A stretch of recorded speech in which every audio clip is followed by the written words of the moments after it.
The Montana sky hung low that February morning, the kind of gray that pressed down on a man's shoulders like a weighted blanket he couldn't shake off.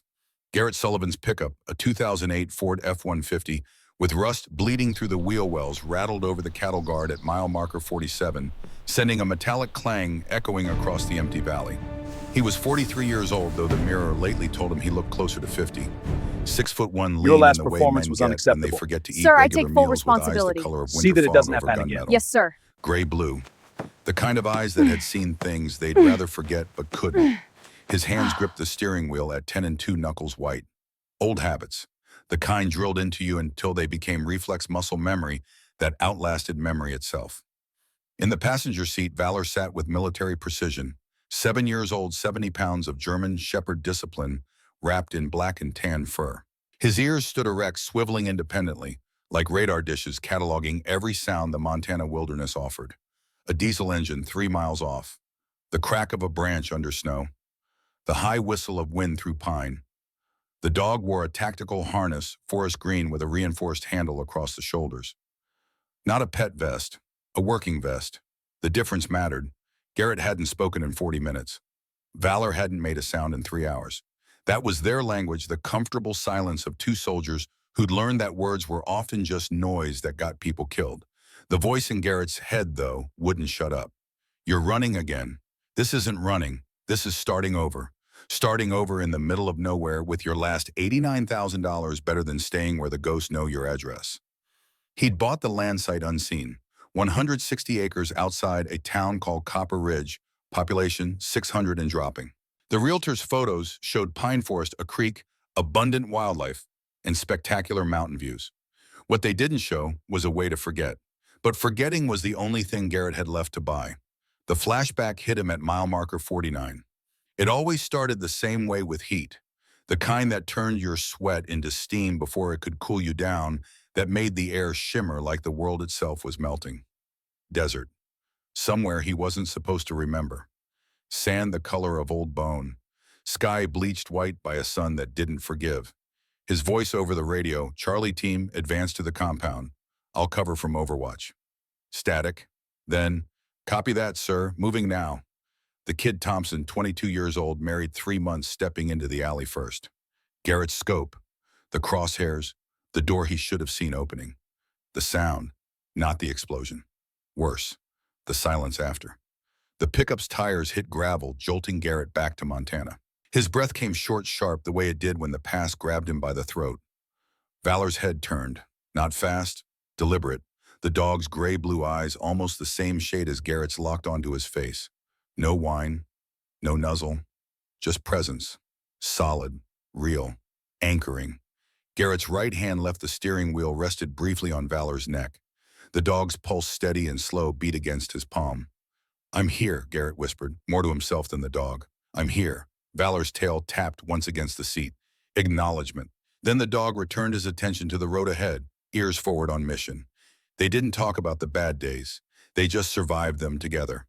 Copper Ridge appeared around a bend in the highway like something out of a postcard someone forgot to mail. Main Street ran 3 blocks long, lined with brick buildings that had seen better decades. A hardware store with a hand-painted sign.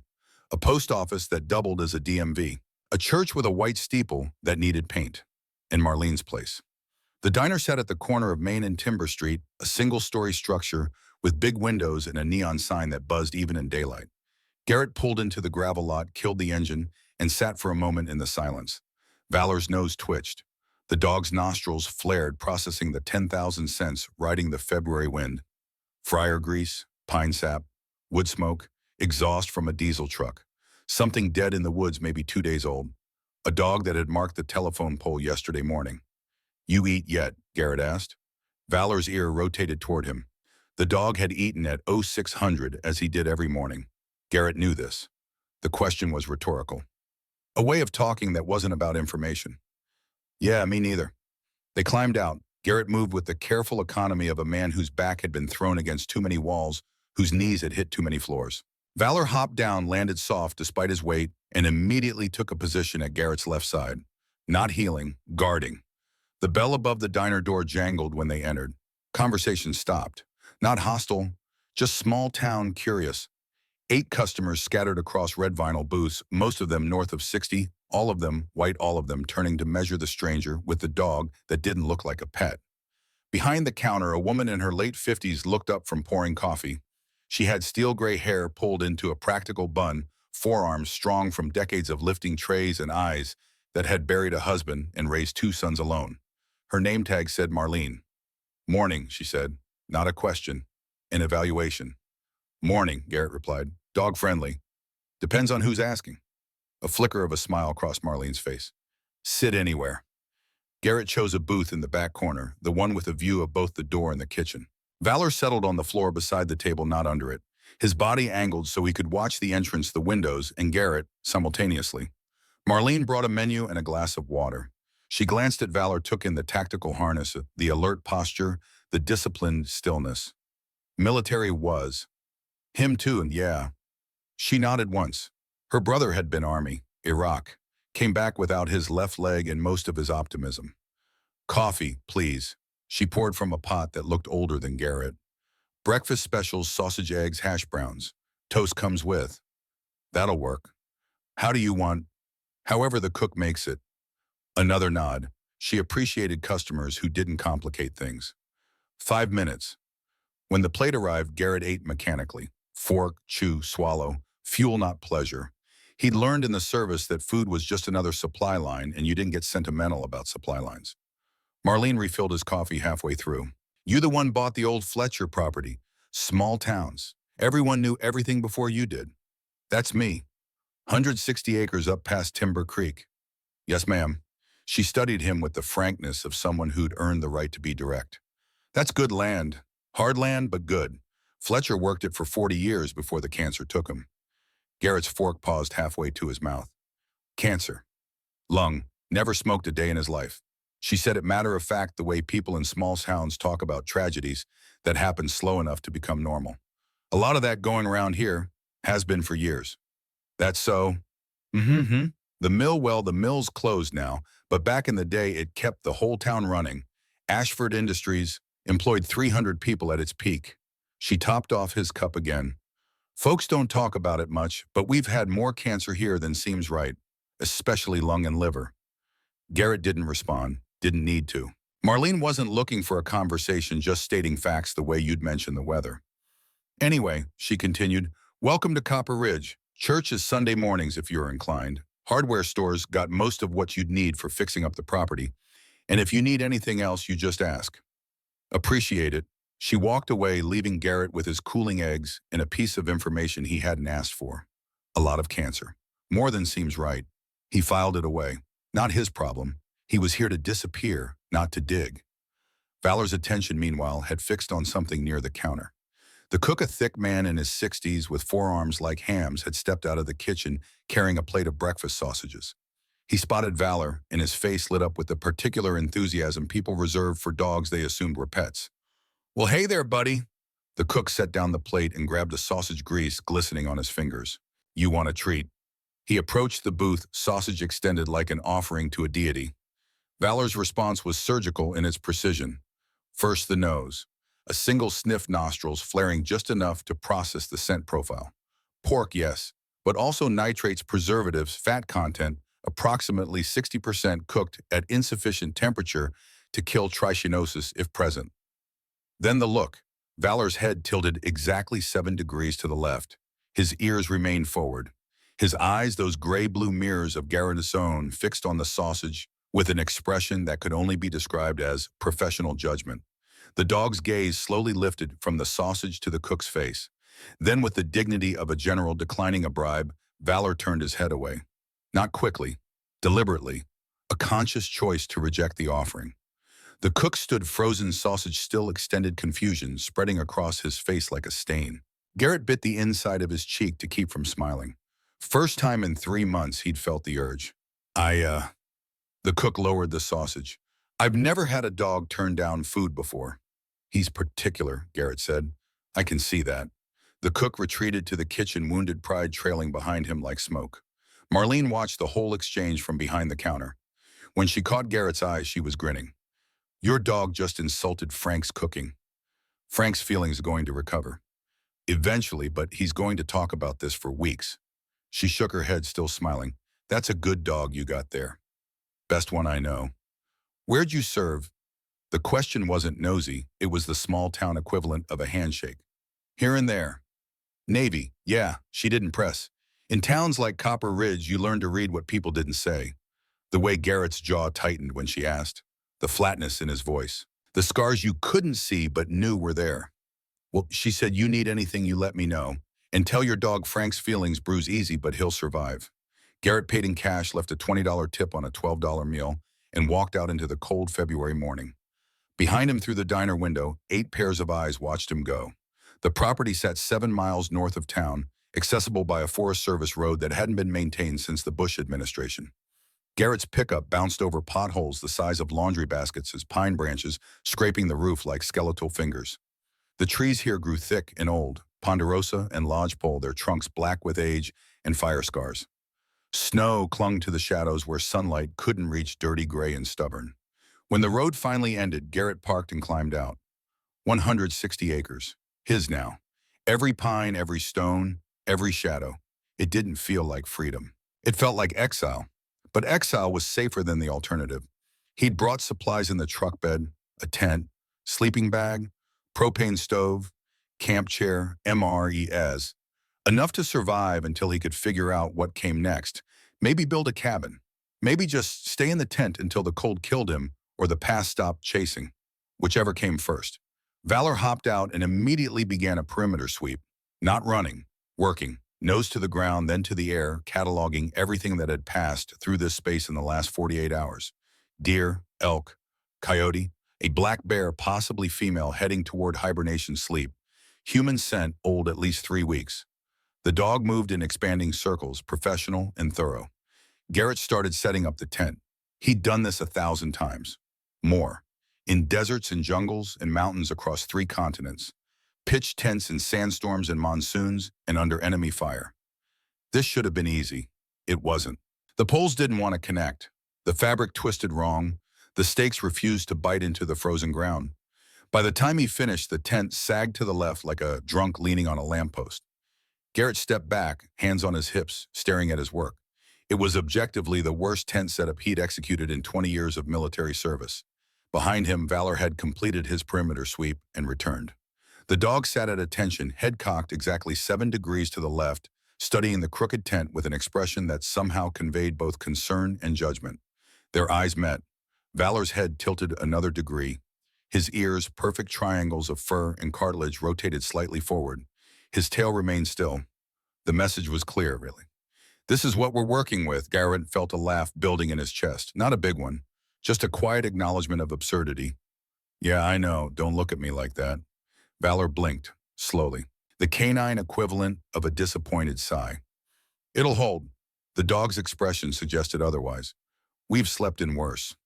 Valor walked to the tent entrance, sniffed once, then deliberately walked away and lay down under a nearby pine tree. The rejection was complete. This time Garrett did laugh. Just a short bark of sound, but real. The first genuine laugh in longer than he could remember. All right, you made your point. He spent the next 30 minutes repitching the tent properly the way he should have done the first time. When he finished, it stood square and tight, ready for whatever weather Montana wanted to throw at it. Valor observed from his position under the pine, but offered no comment. Approval in the dog's world was silent. The sun was dropping behind the western ridge when Valor's behavior changed. Garrett had been splitting firewood, therapeutic, repetitive work that didn't require thinking, when he noticed the dog had gone still. Not relaxed still, alert still. Valor stood facing north body, rigid ears, forward tail low and motionless. Garrett set down the axe. What is it? The dog didn't turn. His focus remained locked on something in the forest, something Garrett couldn't see yet. Then Valor moved. Not fast. Purposeful. He walked into the tree line, glancing back once to make sure Garrett understood. Follow me. Garrett followed. They moved through the pines in silence, Valor leading Garrett's hand, instinctively checking for a sidearm that wasn't there anymore. The forest floor was soft with pine needles muffling their footsteps. Somewhere overhead, a raven called out, harsh and judgmental. After 200 yards, Valor stopped. Ahead through the trees, Garrett saw it. At first, his brain tried to make sense of the shape. A building, maybe? An old cabin? No, it was a train. A diesel locomotive, Northern Pacific Railroad markings faded but visible on the side, sitting in the middle of the forest like it had grown there. Rust bled from every rivet. Moss covered the roof. Pine saplings had sprouted through gaps in the frame. But that wasn't the strange part. The strange part was that there were no tracks, no rails, no railroad bed, no gravel ballast, nothing. Just a train 3 miles from the nearest existing track sitting in the woods like a monument to a question no one had asked. Garrett stepped closer. His boots crunched on dead pine needles. His breath fogged in the cold air. The locomotive was old, judging by the design, probably 1970s, maybe early 80s, the kind they used for freight back when railroads still meant something in Montana. The paint had peeled away in sheets, revealing bare metal underneath. The windows were intact but filthy, clouded with decades of grime. On the side, barely visible under the rust and moss, words had been stenciled. Northern Pacific Railroad decommissioned 1989, 1989. 37 years ago. How the hell does a train end up 3 miles from the nearest track? Valor approached the locomotive with the same caution he'd use approaching a potential IED. Nose working, body low, every sense engaged. He circled the engine once, twice, then sat facing the cargo door and looked back at Garrett. The message was clear. We need to go inside. Garrett studied the door, heavy steel designed to keep people out. The lock was a massive thing, industrial grade, rusted, but still intact. Someone had wanted whatever was inside to stay inside. He returned to the truck, grabbed a crowbar and a flashlight, and came back. The lock fought him. Rust had welded it shut more effectively than any key, but Rust was patient, not strong. Garrett worked the crowbar into the gap, threw his weight against the leverage, and felt something give. Once, twice. On the third try, the lock shattered with a sound like a gunshot. The door swung open on hinges that screamed in protest. Darkness spilled out. Garrett clicked on the flashlight. The beam cut through the shadows, illuminating a cargo space that hadn't seen daylight in decades. And there in the center of the train car, waiting like a secret that had been holding its breath for 37 years, was a footlocker. Military grade, olive drab, the kind issued to officers. Stenciled on the lid in faded white letters, Lieutenant Colonel W. Bishop, U.S. Navy Special Warfare Group. Garrett's blood turned to ice water. He knew that name. Lieutenant Colonel Warren Bishop, his commanding officer. The man who'd trained him, deployed with him, trusted him. The man who died in Kandahar in 2004, 22 years ago. Garrett stepped into the train car. The floor groaned under his weight, but held. Dust motes danced in the flashlight beam like tiny ghosts. The air smelled of rust, decay, and something else. Something chemical that shouldn't be there. Valor followed him inside, staying close. The dog's hackles were up now, a ridge of fur standing along his spine. He didn't growl, didn't need to. His body language said everything. This place is wrong. Garrett knelt beside the footlocker, his hands steady under fire, steady through 3 deployments, steady through things that would break. Most men trembled. The latches were unlocked. He lifted the lid. Inside, organized with military precision, were items that told a story Garrett didn't want to read.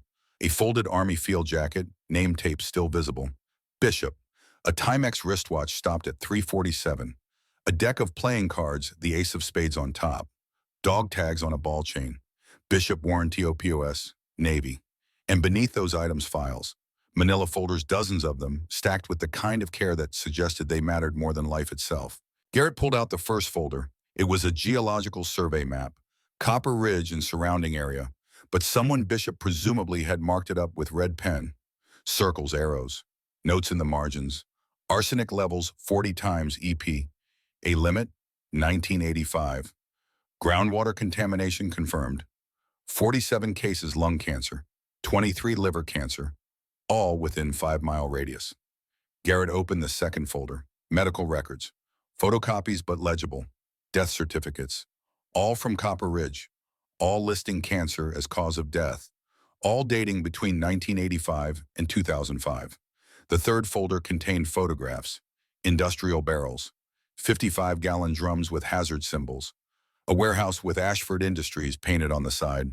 Men in coveralls burying something in a pit at night, photographed from a distance with a telephoto lens.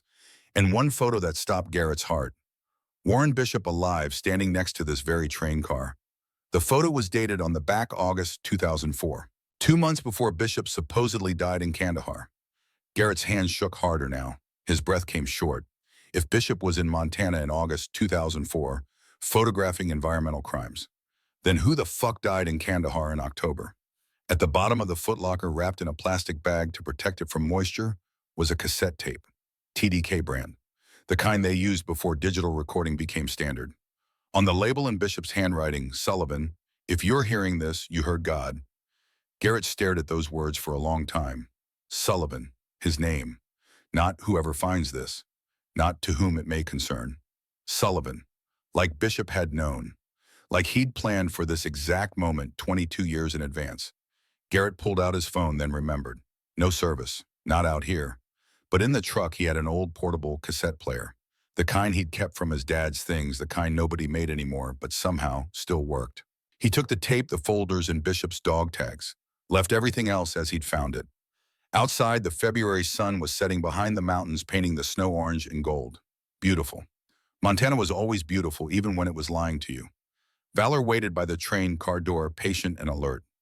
Come on, boy. They walked back through the darkening forest, Garrett carrying secrets that weighed more than any pack he'd humped through any desert. Valor leading the way, with the confidence of a guide who'd never once been lost. At the truck, Garrett sat in the driver's seat, cassette player on his lap, tape in his hand. The plastic case was cracked with age. The label was faded, but the tape inside looked intact. He slid it into the player, pressed play. Static hissed for 5 seconds. Then Warren Bishop's voice, clear and strong and unmistakably alive, spoke to him across 2 decades of lies. Garrett, if you're hearing this recording, it means 2 things. First, I'm dead. Really dead this time, not the fake death they sold to everyone back in 2004. Second, it means you're exactly where I knew you'd be, Copper Ridge, Montana, standing in front of a train that shouldn't exist, holding evidence of crimes that never happened. A pause. The sound of Bishop taking a breath. I found something, son.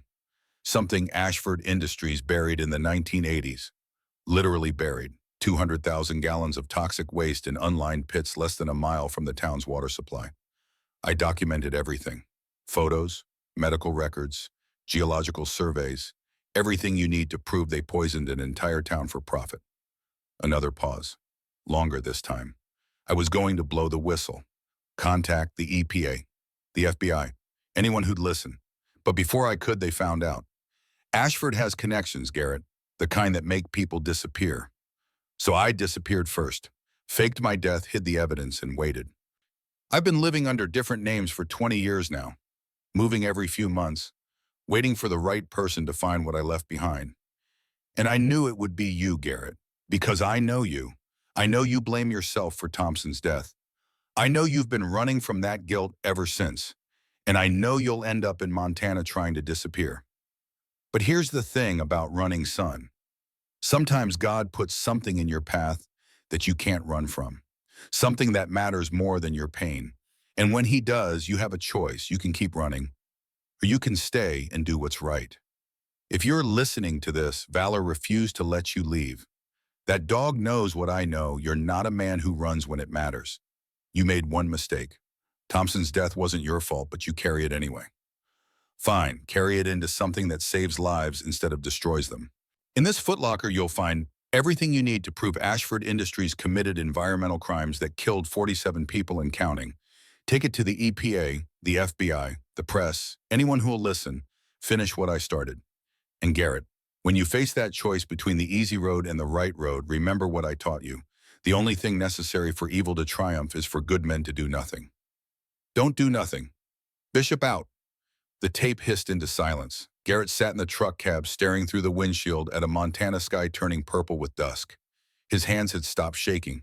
His breath had steadied. And for the first time in 3 years, the voice in his head, the one that told him he was broken, that he deserved exile, that running was the only option left, went quiet. In its place, something else. Something he hadn't felt since Thompson died. Purpose. Beside him, Valor sat perfectly still, watching him with those gray-blue eyes that saw everything. The dog hadn't moved, hadn't whined, hadn't begged. But his presence said everything Bishop's recording had said. You're not done yet. Garrett reached over and rested his hand on Valor's head. The dog leaned into the touch just slightly. Permission. Trust. All right, Garrett whispered to the gathering darkness. All right, Bishop, I hear you. He started the truck, but he didn't drive away. Instead, he turned back toward Copper Ridge, toward the town Marlene had said was dying of cancer, toward the secrets buried under 37 years of silence. Behind him, the train sat in the forest keeping its vigil. And somewhere in the shadows between the pines, if you believed in such things, the ghost of Warren Bishop smiled. The Copper Ridge Public Library occupied a brick building that had been the town's first schoolhouse in 1947. 2 stories, narrow windows, a flagpole out front that rattled in the wind like old bones. Garrett pulled into the gravel parking lot at 9:15 the next morning, Bishop's recording still echoing in his head. Don't do nothing. Easier said than done when something meant taking on a corporation that had already killed one man and faked his death convincingly enough to fool the United States Navy for 22 years. Valor hopped out of the truck and immediately assumed his position at Garrett's left side. The dog's nose worked the air cataloging scents, old paper floor wax coffee from somewhere inside and something else. Perfume. Floral. Recent. The library door was unlocked. A small bell chimed when they entered. Inside, the air smelled exactly as libraries should, dust and ink and the particular mustiness of knowledge slowly decomposing. Rows of metal shelves stretched toward the back. A circulation desk sat to the right, currently unmanned. Fluorescent lights hummed overhead with the persistence of insects. "Hello," Garrett called out. Footsteps on hardwood. A woman emerged from between the stacks carrying 3 books and a coffee mug that said, "Librarians do it by the book." She was 35, maybe 36. Dark hair pulled back in a practical ponytail. Wire-rimmed glasses. Cardigan over a flannel shirt. Jeans boots that had actually seen mud. The kind of woman who looked like she'd grown up here and never found a good enough reason to leave. Her eyes went to Valor first, everyone's did, then to Garrett. "Morning," she said, not unfriendly, just evaluating. "Can I help you?" "Hope so. I'm looking for information on local history, specifically industrial history." "That's specific." She set the books on the circulation desk. "I'm Rebecca Thornton, head librarian, which sounds more impressive than it is since I'm the only librarian." Garrett Sullivan. "The one who bought Fletcher's land." "Small towns." "Word travels," Garrett said. "Word sprints." Rebecca sipped her coffee, studying him over the rim. "What kind of industrial history?" "Ashford Industries, the mill that used to employ everyone." Something flickered across her face. Not quite pain. More like the memory of pain, the kind that had calcified into scar tissue. "That's a popular topic lately." "Yeah. You're the 3rd person this month asking about Ashford." She set down the mug. Though the other 2 were from out of state, reporters supposedly asked a lot of questions, didn't share many answers. Garrett filed that away. Someone else was digging. That could be good or catastrophically bad. "What can you tell me about the mill?"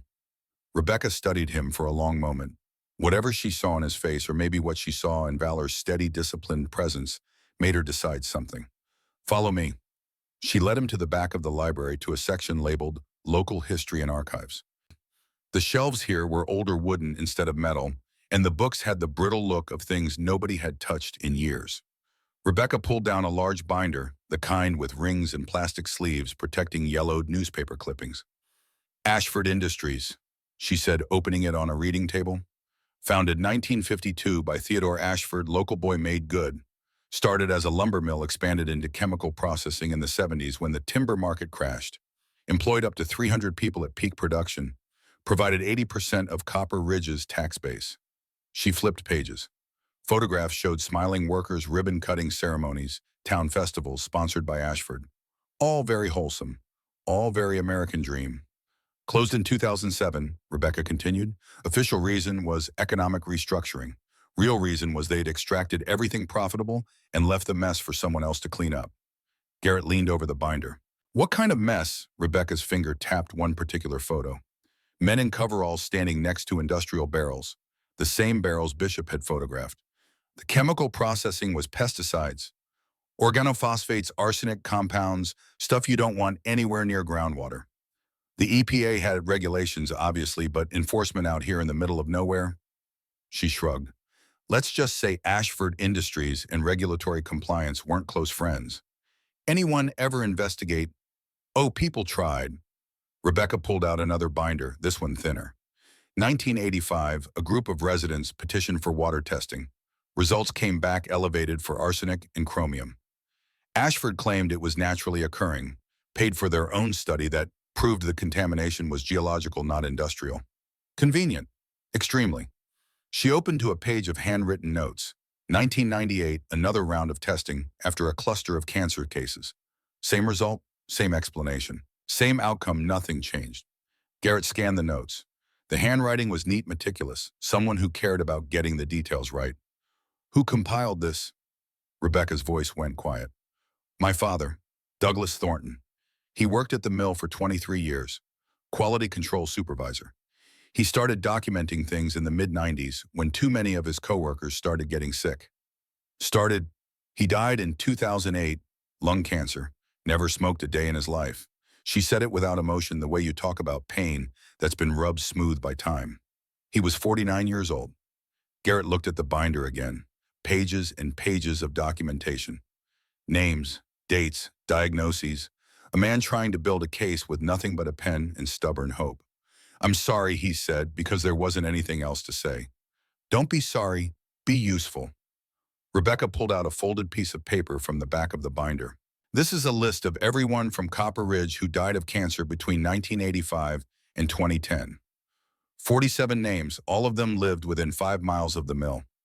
Garrett unfolded the paper. The list was organized by year, by type of cancer, by age at death. The youngest was 31. The oldest was 68. None of them should have died the way they did. Statistical anomaly, Garrett asked, though he already knew the answer.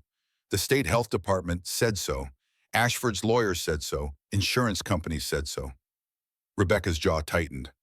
But if you ask anyone in this town who's lost someone, they'll tell you different. We know what killed them. We just can't prove it. Valor, who had been lying quietly near the table, suddenly lifted his head. His ears rotated toward the library's front entrance. The hackles along his spine rose slightly. Someone was coming. Garrett's hand instinctively moved to his hip muscle memory, reaching for a sidearm that wasn't there. He forced himself to relax. This was a library in Montana, not a compound in hostile territory. The bell above the door chimed. Footsteps. Confident. Expensive shoes on hardwood. A man appeared at the end of the row, mid-50s, wearing a charcoal suit that cost more than Garrett's truck. Hair gray at the temples, smile that didn't reach his eyes, carrying a leather briefcase that probably had a name brand Garrett wouldn't recognize. Rebecca, the man said warmly. Lovely to see you. Rebecca's expression went carefully neutral. Mr. Ashford. Donovan Ashford. The name from the folders. The name on the warehouse and Bishop's photographs. The man who, if Bishop was right, had been covering up industrial poisoning for 40 years. He looked like someone's favorite uncle. Kindly. Trustworthy. The kind of man who sponsored little league teams and donated to church fundraisers. Garrett had known men like this before. Learned the hard way that the most dangerous ones always looked harmless. Ashford's gaze shifted to Garrett. His smile widened. And you must be our newest resident. Garrett Sullivan, correct? That's right. Donovan Ashford. I handle development consulting for the region. He extended his hand. Garrett shook it. Firm grip, dry palm. The handshake of a man who'd practiced appearing genuine. I heard you purchased the Fletcher property. Ashford continued. Beautiful land, though I have to say it's not the easiest piece of real estate to develop. Rocky soil, limited road access, and the winters up there can be brutal. I'm not looking to develop it. No, well, that's refreshing. Most folks who buy land out here have big plans. Ashford glanced at the binders on the table, taking in the Ashford Industries labels without comment. Doing some research, local history. Well, you couldn't ask for a better guide than Rebecca. Her father was one of our most dedicated employees. He said it with what sounded like genuine warmth, like he'd forgotten that dedicated employee had died of cancer at 49. Rebecca said nothing. Actually, Ashford continued, turning his attention back to Garrett. Since you're new to the area, perhaps we could have coffee sometime. I'd love to discuss the property. I have clients who've been looking for land in that particular area, and I could offer you a very fair price. Double what you paid, in fact. $180,000 for land Garrett bought at $89,000. A $91,000 profit for doing absolutely nothing except leaving. That's generous, Garrett said carefully. I believe in taking care of our community. Copper Ridge has been good to the Ashford family for 3 generations. We like to give back when we can. The smile never wavered. Think it over. No pressure, but the offer stands. He reached into his briefcase and pulled out a business card. Embossed, heavy stock, the kind of card that costs 4 cents each instead of 2. My personal number. Call anytime. Garrett took the card. I'll think about it. That's all I ask. Ashford nodded to Rebecca. Always a pleasure, my dear. Give my regards to your mother. He walked out, expensive shoes clicking on hardwood leaving behind the faint scent of cologne and something else Garrett couldn't quite name. Not threat exactly, just the presence of power, the kind that didn't need to announce itself. The bell chimed. The library fell silent. Rebecca let out a breath she'd been holding. That was unusually direct. He does that often, show up and make offers. He's been buying up property around Copper Ridge for the past 5 years. Usually targets people who are struggling financially. Offers them enough to get out of debt and relocate. She closed the binders.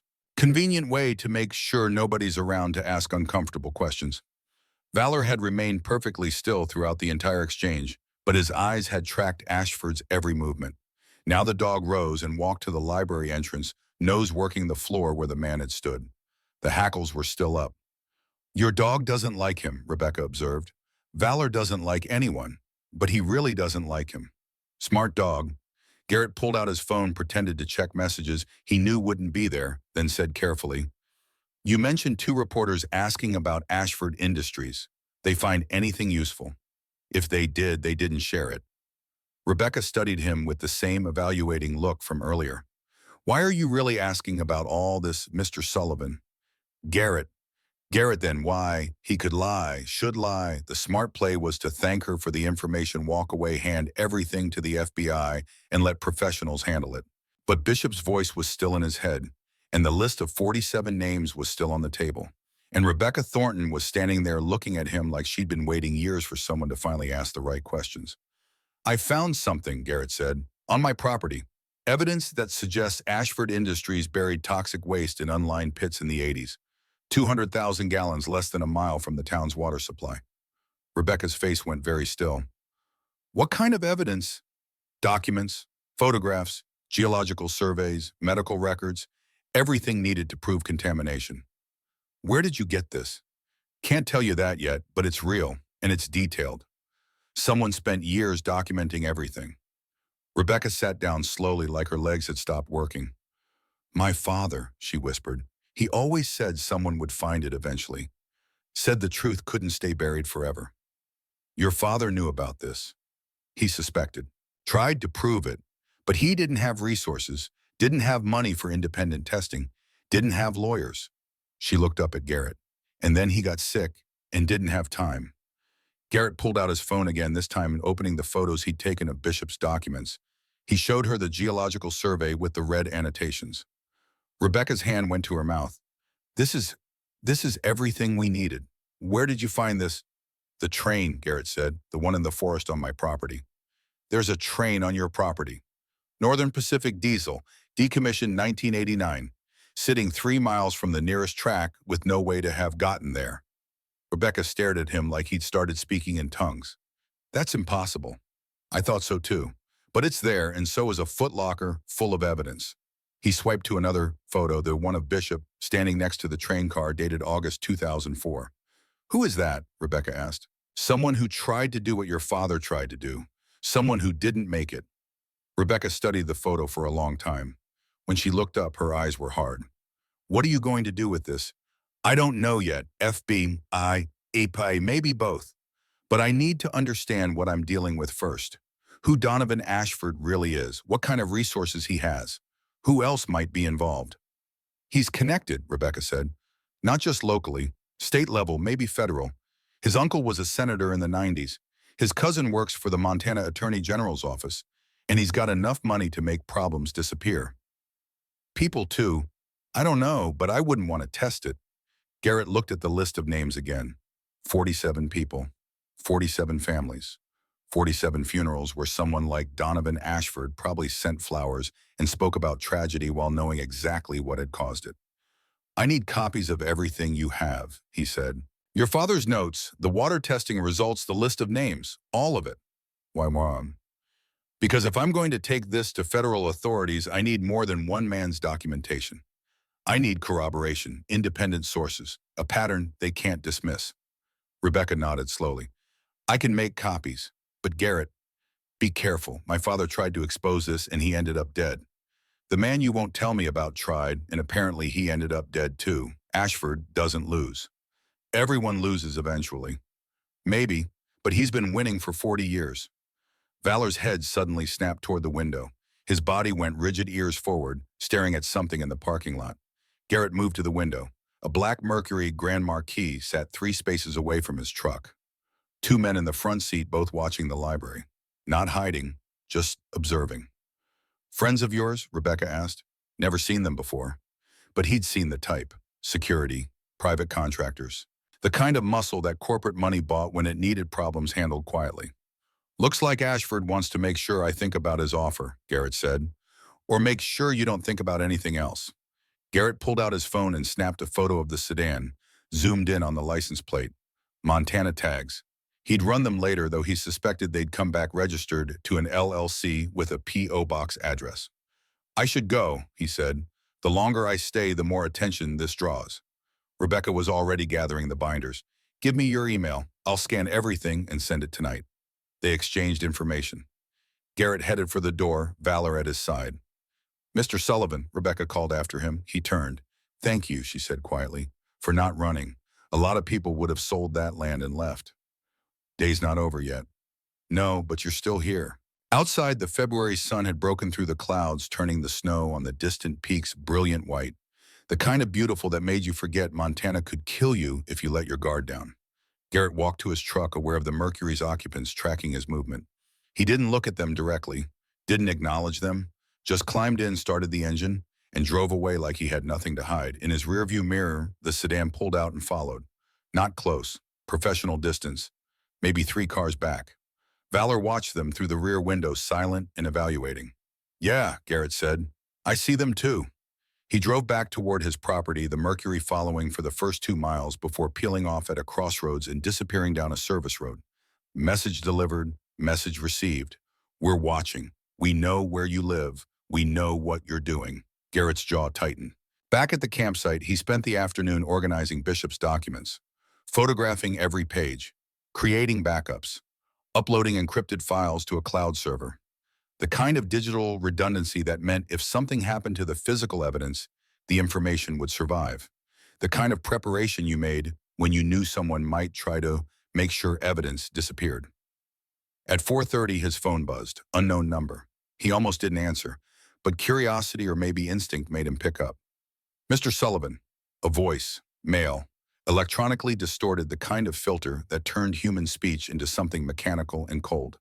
"Who is this? A friend. Someone who wants to help you make the right decision. I'm not interested in. The train on your property contains materials that don't belong to you. Materials that certain parties would very much like to recover. If you cooperate, there's a considerable sum of money available.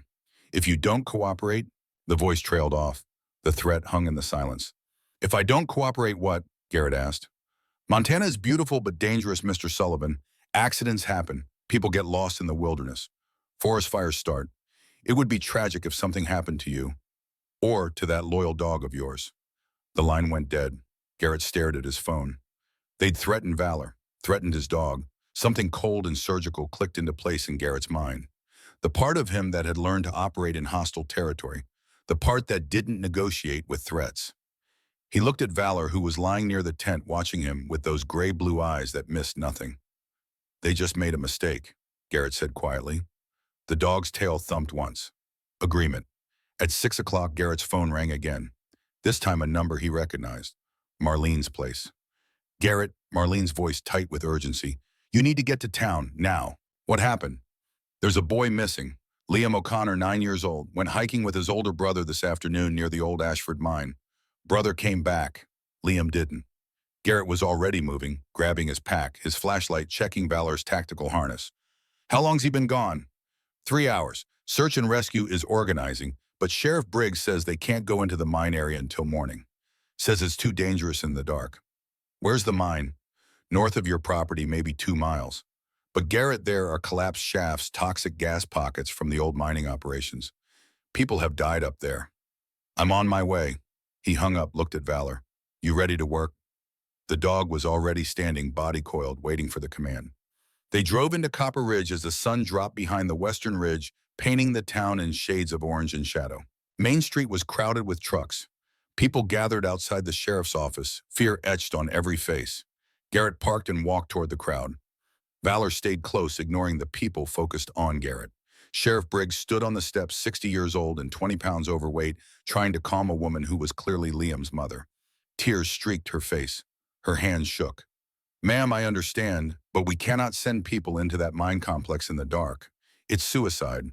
We'll resume at first light with proper equipment. First light, she screamed. My son is out there now. He's 9 years old. I'm aware, Mrs. O'Connor, but I'll go.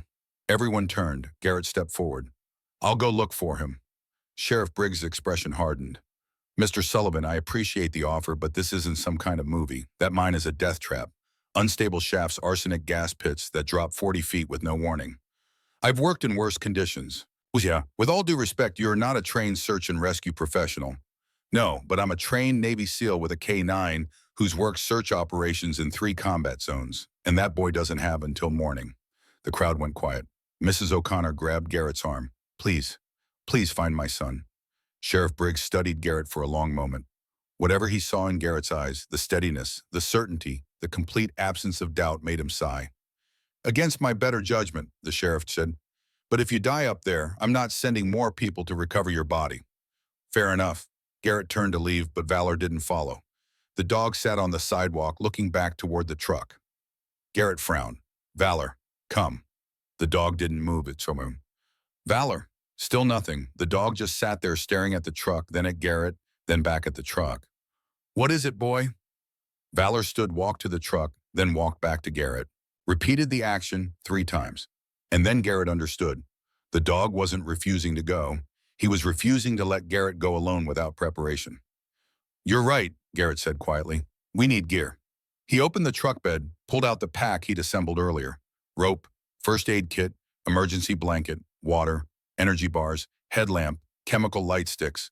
Only then did Valor relax. Only then did the dog's tail wag once. Message delivered. Now we're ready. They headed north into the darkening forest toward a mine that had been abandoned for 40 years and a boy who had maybe hours left. Behind them, the crowd watched until they disappeared into the trees. And somewhere in that same darkness, Bishop's ghost walked beside them, whispering the words that had brought Garrett here, don't do nothing. The forest at night was a different world. The pines became black pillars against a darker sky, their branches interlocking overhead like the ribs of some enormous beast. Garrett's headlamp cut a narrow tunnel through the darkness, illuminating 10 feet of forest floor. Pine needles, exposed roots. Stones that could turn an ankle if you weren't careful. Valor moved ahead, nose to the ground, working a scent trail invisible to human senses. The dog's training had never faded. 4 years since they'd left the service, and he still moved like the professional he'd been bred and trained to be. They'd been walking for 40 minutes when Valor stopped, his head lifted, ears forward, body absolutely still. Garrett killed his headlamp, let his eyes adjust to the ambient moonlight filtering through the canopy. Listened. At first nothing, just wind through pine branches. The distant call of an owl, his own heartbeat steady and controlled. Then he heard it, faint, barely audible, crying, a child trying to be brave failing. Valor's tail moved once. Confirmation. The dog had found him. They moved forward carefully. The ground here was treacherous, pocked with depressions that could be shadow or could be mine shafts hidden under 40 years of pine needles and decay. One wrong step and you'd drop into darkness that might not have a bottom. The crying grew louder. Garrett clicked his headlamp back on. The beam caught something 30 feet ahead, a pit maybe 15 feet across, edges ragged with collapsed earth. And at the bottom, barely visible in the shadows, a small figure. Liam. The crying stopped. A face looked up, pale and streaked with dirt and tears. Hello. Liam O'Connor. Yes, I'm Liam.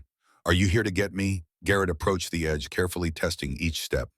The pit was deeper than he'd thought, 20 feet, maybe 25. Steep sides, mostly rock and hard clay. No easy way down without equipment or rope. He unshouldered his pack, pulled out the climbing rope he'd thrown in at the last minute. 60 feet of kern mantle rated for climbing. Old habit. Always carry more rope than you think you'll need. Liam, are you hurt? My ankle, I think it's broken, and my arm hurts really bad. Okay, I'm going to come down and get you. Can you stay calm for me? I'll try. The boy's voice was shaking but controlled. Good kid, trying to be brave. Garrett secured one end of the rope around a thick pine trunk, tested the knot twice, then looked at Valor. Stay. Guard.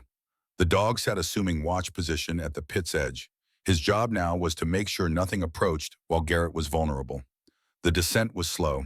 The walls were loose, sending small avalanches of dirt and stone rattling down with each foothold. Garrett's shoulders screamed from supporting his weight, old injuries reminding him he wasn't 25 anymore. But he'd done harder rappels under enemy fire. This was just physics and pain. He reached the bottom. The pit floor was cluttered with debris, rotted timber from old mine supports, rusted metal, and something that made his stomach tighten. Industrial barrels. 55-gallon drums corroded and leaking with faded hazard symbols barely visible on their sides. The same symbols from Bishop's photographs. This wasn't a natural pit. This was a dump site. Liam sat against the far wall, cradling his left arm. The boy was small for 9, red hair plastered to his forehead, with sweat despite the cold freckles standing out against skin gone pale with shock. Garrett knelt beside him. "I'm Garrett.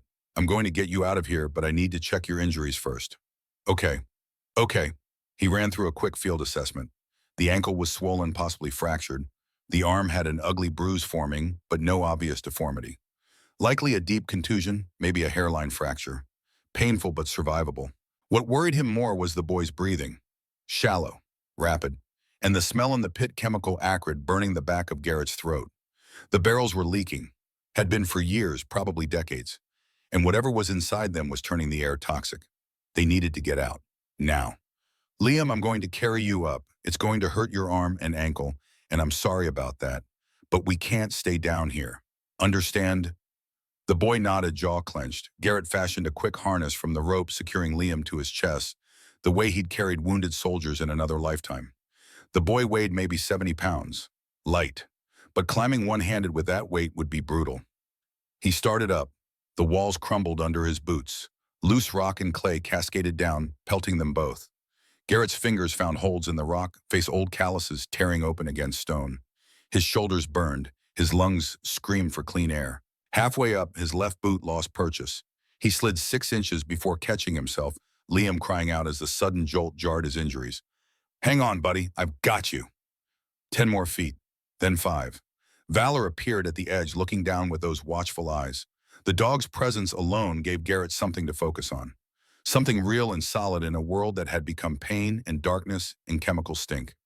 One more pull, one more reach. His hand found the lip of the pit. He hauled himself and Liam up and over, collapsing on solid ground, gasping. Valor immediately moved to Liam, sniffing the boy, carefully checking for additional injuries, the way he'd been trained to assess casualties. Liam's hand reached out, trembling, and touched Valor's head. "Good dog."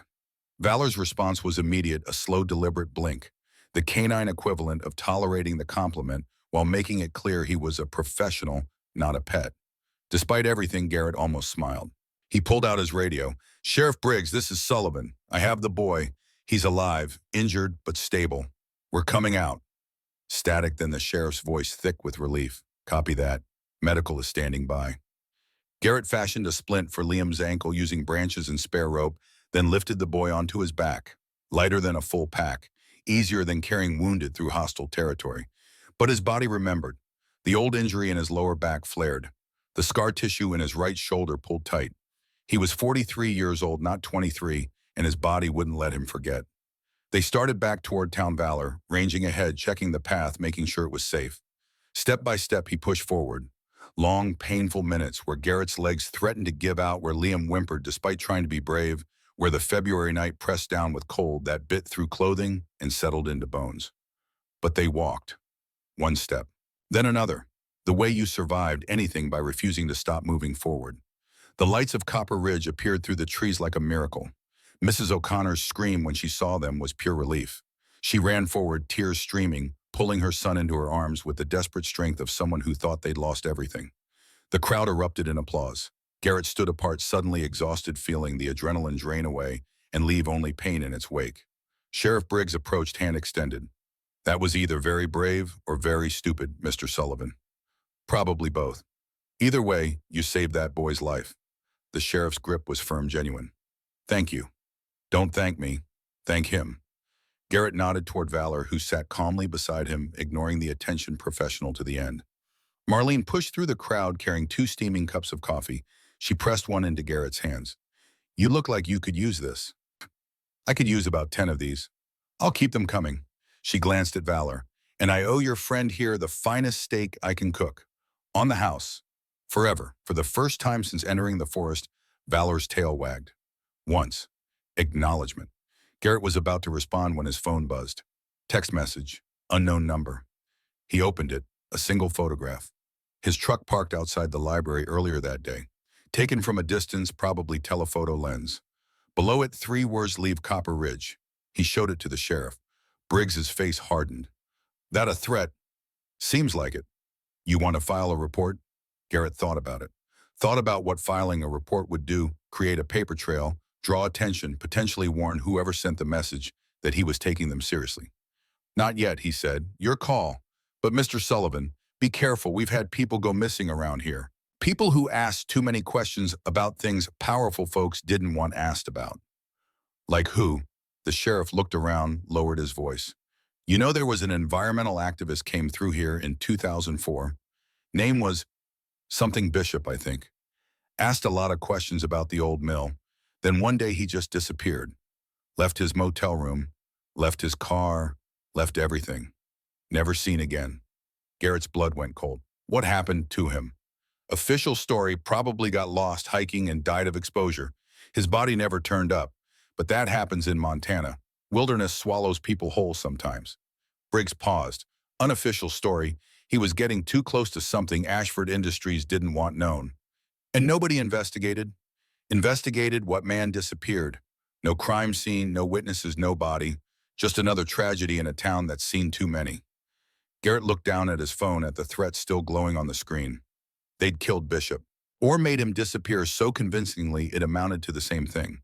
And now they were warning Garrett he could be next. He should leave. Take the smart play. Hand everything to the FBI and get the hell out of Montana before he ended up another unsolved disappearance.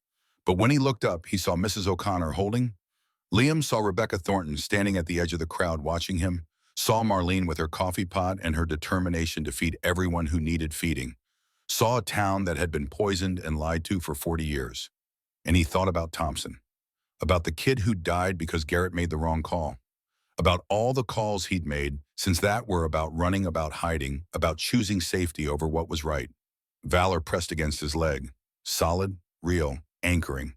I'm not going anywhere, Garrett said quietly. The sheriff nodded slowly. Then watch your back, because they're watching you.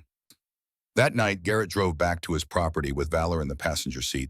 The truck's headlights carved tunnels through darkness, illuminating trees and shadows in the road that led nowhere except deeper into the Montana wilderness. He should sleep. His body screamed for it. But sleep felt like surrender. Instead, he parked at his campsite, built a fire, and sat reviewing everything he'd learned.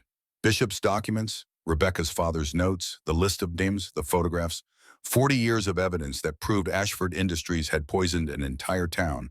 And now, with Liam's rescue, he had something else. Physical proof the industrial barrels in the pit, still there, still leaking, still contaminating groundwater. He pulled out his phone, started composing an email to the FBI field office in Helena. Attached photographs, attached scanned documents, wrote a detailed summary of everything he'd found. His finger hovered over the send button. Once he sent this, there was no going back. He'd be officially involved, officially a target, officially choosing the hard road over the easy one. When you face that choice between the easy road and the right road, remember what I taught you. Bishop's voice from the recording, clear as if the man were sitting across the fire. Garrett hit send. The email disappeared into the digital void. Somewhere servers would route it to Helena. Tomorrow, maybe the day after, someone would read it, start an investigation, send inspectors, or maybe they'd ignore it, bury it, let Ashford Industries bury him. Either way, the choice was made. He added another log to the fire, watched sparks spiral up into the night sky like prayers. Valor lay nearby, head on his paws, but eyes open, always watching. What do you think, boy? Did I just make the biggest mistake of my life? Valor's tail thumped once against the ground. No, you made the right call. Garrett was pulling out his sleeping bag when his phone rang. 3 in the morning. Nothing good ever came from phone calls at 3 in the morning. Rebecca's name on the screen. He answered. Rebecca Badreami. Garrett. Her voice was tight, controlled panic underneath. My house is on fire. He was moving before she finished the sentence, killing the fire, grabbing his keys. Where are you? Outside, I got out. But Garrett, it started in 3 places at once. Kitchen, bedroom, garage. all at the same time. Arson. Professional arson. Are you safe? Yes, fire department's here, but Garrett, all my father's notes, everything I had on Ashford Industries, it's all inside. The message was clear. They'd waited until she'd helped him, until she'd given him copies of her father's research, and then they'd burn the originals, erasing evidence, sending a message. This is what happens to people who help. Stay there, I'm coming. He made it to Rebecca's house in 15 minutes, driving too fast on roads that didn't forgive mistakes. The fire trucks were already there, hoses drowning what was left of a modest single-story home. Flames still licked from the windows. Smoke billowed black against the pre-dawn sky. Rebecca stood in the yard wrapped in a blanket someone had given her, watching her life burn. Garrett parked and walked over. Valor stayed in the truck, understanding this wasn't a working situation. You okay, stupid question. Of course she wasn't okay. They did this. Not a question, a statement. I helped you and they burned my house. I'm sorry. Don't be sorry. She turned to look at him and her eyes were dry, now tears burned away by something harder. Be useful. Finish this. I sent everything to the FBI. They'll investigate. Will they? Because my father sent evidence to the EPA 20 years ago and nothing happened. Bishop tried to expose them and he disappeared. How many people have to try and fail before you realize the system is broken? She wasn't wrong. The fire chief approached a man in his 50s with soot-streaked face and exhaustion in his eyes. Miss Thornton, we've got it contained, but I'm sorry there's not much left inside. How did it start? The chief hesitated. We'll need to do a full investigation, but preliminary assessments suggest multiple points of origin. Accelerant was probably used. So arson. I can't make that determination until... It's arson, chief. We both know it. The chief sighed. I'll file a report with the sheriff. Rebecca laughed bitter and hollow. A report? Great. That'll fix everything. Garrett watched the house burn, watched firefighters spray water on what had already been destroyed, and felt something crystallize inside him. The FBI might investigate, eventually. Maybe. But eventually wasn't good enough. Rebecca was right. The system was broken. Corrupted. Bought and paid for by people like Donovan Ashford, who'd learned that money and connections could make evidence disappear and witnesses shut up. Bishop had trusted the system, tried to work within it, ended up dead or disappeared. Rebecca's father had trusted the system, ended up dying of cancer while his documentation burned to ash. How many more people would trust the system and end up destroyed? Where are you going to stay? Garrett asked. I don't know, motel, I guess. Or maybe I'll just leave. Copper Ridge doesn't want people who ask questions. Don't leave. She looked at him surprised. Why not? Because they want you to leave. They want everyone who knows the truth to run or hide or disappear. That's how they win. So would I stay and wait for them to burn me next time? Garrett didn't have an answer for that. Because she was right to be scared. Because staying was dangerous. Because the smart play was running. But running meant they'd already won. His phone buzzed. Text message. Sheriff Briggs, fire at Thornton House. Also reports of brush fire starting north of town. High winds pushing it south. Evacuation advisory for northern residences. Garrett looked up at the sky. The wind had picked up, pushing smoke from Rebecca's house toward the south. And in the distance beyond the ridge, a faint orange glow that hadn't been there an hour ago. They're burning the evidence, he said quietly. What? The mine, the pit where I found Liam, the barrels. They're burning it all. Rebecca's eyes widened. A forest fire? They'd risk burning down the whole town just to destroy evidence. If the evidence could destroy them, yeah, they would. His phone rang. Marlene. Garrett, where are you? Rebecca's house. Why? And you need to get out of there. The fire's spreading fast, winds pushing it straight toward town. Sheriff's calling for evacuation of everything north of Timber Street. How bad? Bad enough that they're talking about losing half the town if it jumps the fire break. Garrett looked at Rebecca. You have a car. It was in the garage. Then you're riding with me. Now. They ran to his truck. Valor had already sensed something wrong, standing alert in the passenger seat, nose pressed to the window. Garrett started the engine, pulled onto Main Street. All around them, people were evacuating. Cars loaded with possessions, families stumbling out of houses, confusion and fear spreading faster than the fire itself. And then Garrett saw something that made his blood freeze. Valor wasn't looking at the fire. The dog was staring north toward Garrett's property, toward the forest. Body rigid, hackles raised, every muscle coiled. What is it, boy? Valor barked. Sharp, Urgent. The bark that meant danger moved now. Then the dog jumped out the window. Valor. But the dog was already running not away from the fire but toward it, toward the forest, toward something only he could sense. Garrett grabbed his pack and ran after him. Rebecca shouted behind him, "Garrett, what are you doing? Stay in town, get to safety." He didn't wait for her response, just ran following Valor's dark shape through the smoke-filled darkness into the forest that was starting to burn. The heat hit him first, then the smoke thick and choking, turning the world into a nightmare of orange shadows and black air. Garrett pulled his shirt over his mouth and nose, trying to filter the worst of it, but his lungs burned with every breath. Valor stayed ahead, moving with purpose, leading him somewhere specific. Toward the old mill. The structure loomed through the smoke, a massive skeleton of metal and corrugated tin abandoned for 20 years but still standing. And inside, moving shadows that weren't caused by fire. People. 3 of them, judging by the shapes. Moving frantically, trying to get out. Garrett ran closer. The mill's main door had collapsed, trapping whoever was inside. Through a broken window, he could see faces pressed against glass, pounding screaming words lost in the roar of approaching flames. Night security. Probably older men, the kind who took a job watching an abandoned building because it was easy money and quiet work. The kind of men nobody planned to save when they started this fire. Garrett grabbed a rusted metal bar from the ground, jammed it under the collapsed doorframe, and heaved. The metal groaned but didn't move. Valor appeared beside him, digging at the debris paws, tearing through rotted wood and twisted metal. Together, they worked. Garrett's muscles screamed. His hands tore open against sharp edges. Blood mixed with sweat and soot. The door shifted. 6 inches. Not enough. He repositioned the bar, found better leverage. Thought about Thompson dying because Garrett made the wrong call. Thought about Bishop disappearing because no one would help him. Thought about 47 names on a list that kept growing. Thought about every time he'd chosen the easy road. Not this time. He roared, throwing everything he had left into the bar. The door frame cracked, splintered, gave way. The gap widened to 2 feet. Now, 3 men scrambled through, coughing, stumbling, barely able to breathe. The oldest looked 70, the youngest maybe 60, all of them covered in soot, eyes wide with terror. "Run south," Garrett shouted. "Follow the road." They ran. Garrett turned to follow. That's when he heard it. A crack like a gunshot, then a groan of metal surrendering to gravity and heat. The roof beam, coming down, right toward him. Garrett's brain had time to process it. 300 pounds of steel and wood moving fast, going to hit him in the next half second. Not enough time to move. But Valor moved. The dog slammed into Garrett's legs with the full force of 70 pounds of muscle and momentum, knocking him sideways. The beam fell where Garrett had been standing and caught Valor instead. The dog's yelp cut through every other sound, the fire, the wind, Garrett's own scream.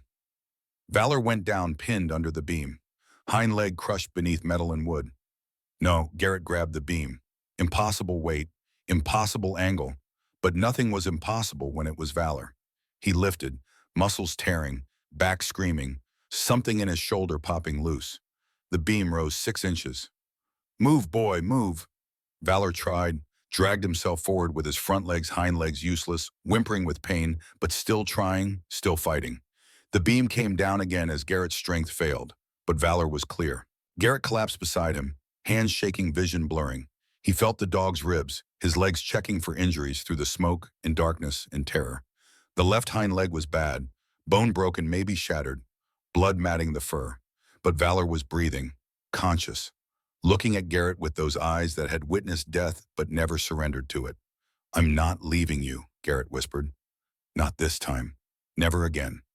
He pulled off his jacket, wrapped it around Valor, lifted the dog in his arms. 70 pounds, plus his pack, plus his own injuries. Impossible weight, impossible distance. But Garrett had carried impossible things before. He'd carried Thompson's body 3 miles through hostile territory, carried guilt for 3 years across 2 continents, carried the weight of one wrong decision until it crushed everything good he'd ever been. Not this time. Thompson died because Garrett froze, made the wrong call, let fear override training. But Valor wasn't Thompson, and Garrett wasn't that paralyzed officer anymore. "I won't freeze again," he whispered into Valor's fur. "Not for you. Never for you." The dog's shallow breathing against his chest was the only answer he needed. Still alive, still fighting, still trusting you to get this right. Garrett's vision blurred. From smoke or tears, he couldn't tell anymore. Didn't matter. He started walking anyway. The forest was fully engulfed now. Fire on all sides, heat intense enough to blister skin. Smoke so thick he couldn't see 5 feet ahead. But Garrett had navigated worse. Sandstorms that turned noon into midnight. Jungle so dense you couldn't see sky. This was just another hostile environment. Just another mission. Walk forward. Don't stop. Step by step he pushed forward. His legs gave out twice. Both times he got back up. Because valor had never given up on him. Had pulled him back from flashbacks from guilt from the edge of giving up entirely. This was just returning the favor. The smoke started to thin. The heat lessened. The orange glow faded behind them. They'd made it out. Garrett collapsed at the edge of the forest, valor still in his arms, both of them covered in soot and blood and the smell of smoke. Hands grabbed him. Paramedics, someone taking valor, someone else checking Garrett's pulse. Voices talking fast and urgent. The dog, Garrett gasped. Help the dog first. Sir, you're in shock. Let us help the dog first. A different voice. Calm. Female. We've got him. Veterinary ambulance is here. We'll take care of him. Garrett felt valor being lifted away and tried to follow, but his legs wouldn't work anymore. The last thing he saw before darkness took him was valor's steady gaze still locked on him, still loyal, still refusing to quit. Easy now. You did your job. Then nothing. Garrett woke in a hospital bed with no memory of getting there. His throat felt like he'd swallowed broken glass. His hands were bandaged. His shoulder was immobilized. But he was alive. Valor, he croaked. A nurse appeared. Your dog is in surgery. The vet says he'll make it. Broken tibia, some burns, but he'll recover. Relief hit so hard, Garrett nearly blacked out again. How long? You've been out for 6 hours. The fire's contained. They saved the town. The nurse checked his IV. You also have visitors. Sheriff wants to talk to you. So does the FBI. FBI, got here 3 hours ago. Apparently your email triggered some kind of priority response. She smiled. Whatever you found must have been important. Garrett closed his eyes. Yeah, important. The next week passed in a blur of statements and interviews. FBI agents swarmed Copper Ridge. EPA inspectors descended on the old mill site. The pit where Garrett had found Liam was excavated, revealing 47 industrial barrels of toxic waste, exactly as Bishop had documented. Donovan Ashford was arrested attempting to board a private plane at Missoula Airport. His lawyer immediately began filing motions, but the evidence was overwhelming.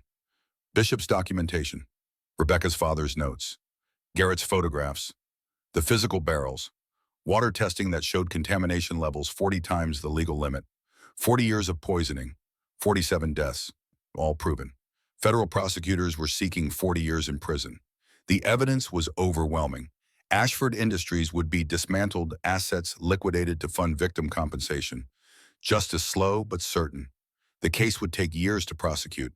Ashford would fight every step. But for the first time in 4 decades, the truth was public. And the people of Copper Ridge knew. Rebecca came to visit on the 3rd day. Her house was gone, but she'd moved into an apartment above the library. Starting over. They're talking about a class action lawsuit, she said. Everyone who lost someone to cancer. Everyone who got sick from the water. We might actually get justice. You will, Garrett said, because you didn't give up. Neither did you, even when they tried to burn us out. Had some help. Garrett nodded toward the corner of the room where Valor lay on a special orthopedic bed the hospital staff had brought in. The dog's left hind leg was in a cast, but his tail thumped when Rebecca looked at him. She knelt beside Valor, scratching behind his ears. Thank you for not letting him run. Valor's tail thumped harder. The day Garrett was discharged from the hospital, half of Copper Ridge showed up. Marlene brought enough food to feed 20 people. Mrs. O'Connor brought Liam, whose broken ankle was healing well, whose nightmares were fading, whose mother couldn't stop crying grateful tears. You saved my son, she said for the 10th time. How do I ever repay that? You don't, Garrett said. You just raise him right. Teach him to help people who need it. Liam, shy but determined, approached Valor's bed. The dog watched the boy with calm patience. Can I pet him? Liam asked. Garrett nodded. The boy's small hand rested on Valor's head. Thank you for finding me. You're the best dog in the whole world. Valor's tail thumped. Twice. High praise. Sheriff Briggs came by too off duty, bringing a handmade wooden plaque. Copper Ridge Honorary Deputy Garrett Sullivan and K-9 Valor for service above and beyond. It's not official, Briggs said gruffly. But it's real. Garrett shook his hand. It's enough. Rebecca stayed after everyone else left.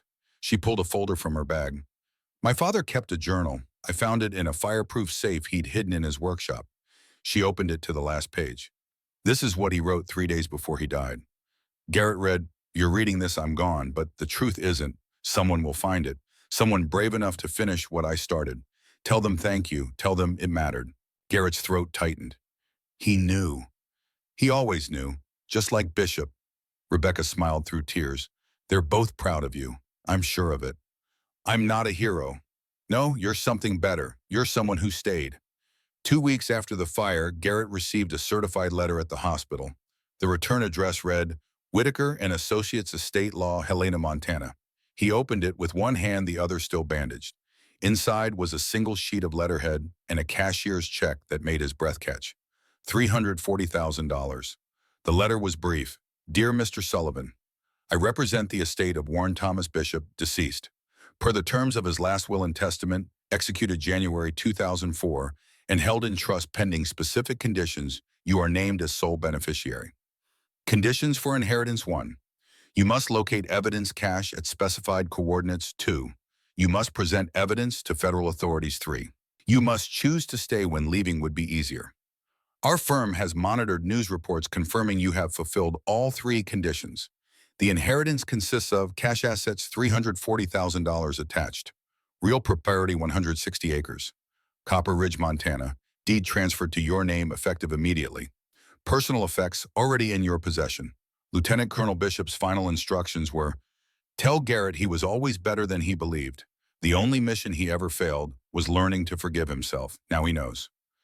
Condolences and congratulations, James Whitaker, Esquire. Garrett read it 3 times. Bishop had bought the land 23 years ago, put it in trust, waited for Garrett to find his way here. Not coincidence. Design. The old man had planned everything. The train, the evidence, the inheritance, even Garrett's guilt-driven exile to Montana. He'd known Garrett would run from Thompson's death, known he'd end up here trying to disappear, and known that once Garrett found the truth, he wouldn't be able to walk away. You manipulative bastard, Garrett whispered. But he was smiling because Bishop had been right about all of it. Valor lying in the hospital bed beside him, the staff had given up trying to enforce the no dogs policy, lifted his head and looked at the check. The dog's tail thumped once. Now you can build something that matters. Yeah, Garrett said quietly. Yeah, I can. The Bishop Memorial K-9 Training Center wouldn't just be a name. It would be Bishop's final mission, completed 23 years after his death, by the man he'd trained to never give up, even when giving up felt like the only option left. 3 months later, Garrett stood in the lobby of a building that hadn't existed 3 months ago. The sign out front read Bishop Memorial K-9 Training Center, built on the 160 acres Garrett owned, funded by Bishop's inheritance in the first wave of Ashford Industries settlement money. Designed to train search and rescue dogs for rural Montana communities that couldn't afford professional programs. Valor lay in the sun on the front porch watching 6 German Shepherd puppies attempt to navigate a simple obstacle course. The cast was off now, replaced by a slight limp that the vet said would fade with time. One puppy, 8 months old, all enthusiasm and 0 brain cells, attempted to demonstrate a downstay command. The puppy lay down, immediately stood up distracted by a butterfly. Lay down again. Stood up to scratch an ear. Lay down, saw his own tail, spun in 3 circles, trying to catch it. Finally lay down panting, looking at Valor for approval. Valor stared at the puppy for a long, silent moment. Then, with the solemnity of a general reviewing troops who'd failed basic training, the dog stood, walked over, and physically pushed the puppy back into the correct down position with his nose. The puppy's tail wagged frantically, completely missing the point that this was not a compliment. Valor returned to his spot, lay down with perfect form, and closed his eyes. The clear message: this is how professionals do it. Watch and learn, though I have severe doubts about your learning capacity. Garrett, watching from the porch, laughed so hard he nearly spilled his coffee. Rebecca, standing beside him, grinned. Valor's going to be an excellent but very judgmental instructor. The best kind. Rebecca's car pulled up the drive. She'd been hired to run the center's administrative operations. Turned out a lifetime of organizing library materials translated well to organizing training schedules and volunteer coordination. How are they doing? She asked, climbing out. Valor's questioning my puppy selection criteria. He questions everything. It's why he's good at his job. They walked to the edge of the property where you could see the forest stretching to the mountains, where the train still sat hidden among the pines, where Bishop's ghost had finally been laid to rest. You could have taken Ashford's money, Rebecca said. Could have sold this land for double and left. Why didn't you? Garrett thought about it, about Thompson, about Bishop, about 47 names on a list, about all the times he'd run from pain instead of staying to face it. Because Valor wouldn't let me. That's simple. That's simple. She smiled. For what it's worth, I'm glad you stayed. Me too. That evening, Garrett sat on the porch with Valor beside him, watching the sun set over Montana. The sky turned gold, then orange, then purple colors bleeding together like watercolor. His phone buzzed. Email from the FBI. The case against Ashford Industries was moving forward. Criminal charges filed. Civil suits pending. Justice slow but inevitable. Garrett deleted the email. He'd done his part. The rest was up to lawyers and judges, and a system that was broken but not completely dead. Valor's head rested on Garrett's knee.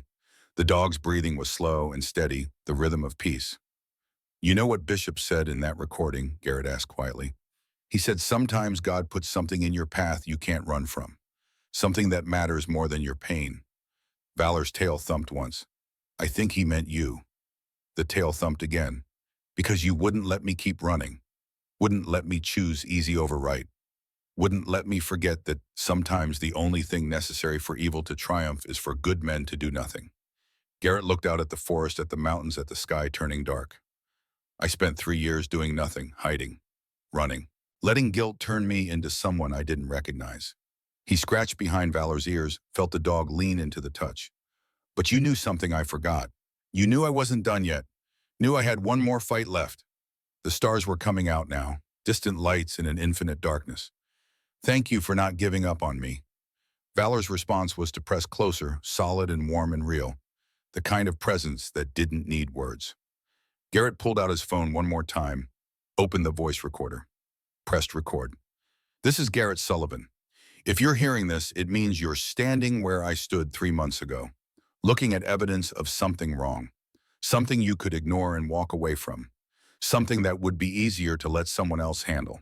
I'm not going to tell you what to do, that's your choice. But I'll tell you this.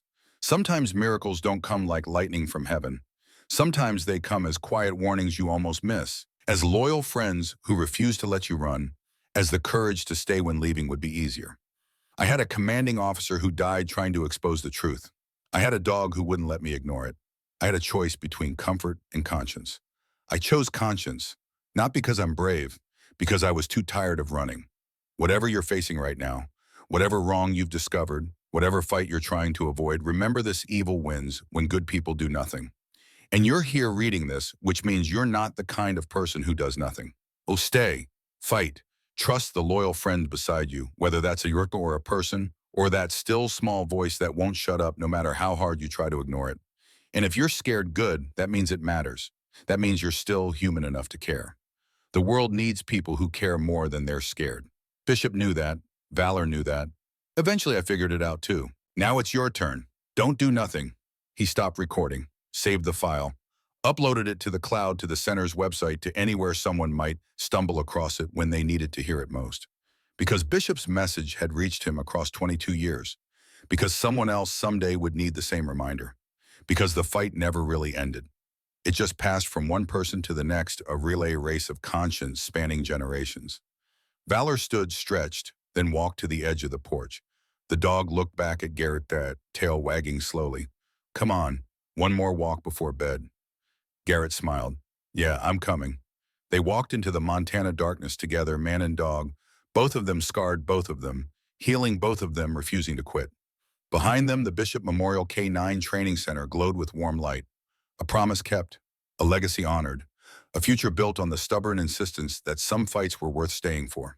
And somewhere in the forest, if you believed in such things, the ghost of Warren Bishop walked beside them, watching, proud, finally at rest, because the mission was complete, the truth was known, and good men had chosen not to do nothing.